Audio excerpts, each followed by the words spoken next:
Several Huntsville groups have rallied together to drive up voter turnout on Election Day. The group's hosting a block party at the Lincoln Park Public Housing Development. Organizers include Vote Gone Viral, Lift Our Vote, and Vote Huntsville. Leaders also made a stop in predominantly Hispanic communities to dispel myths about voting eligibility.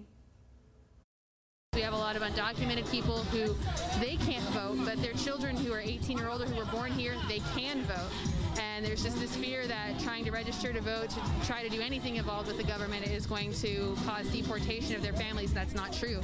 Black and brown community is a real situation, and at the end of the day, if we make decisions to vote and be actively engaged, it not only is a great thing for our community, but for our city.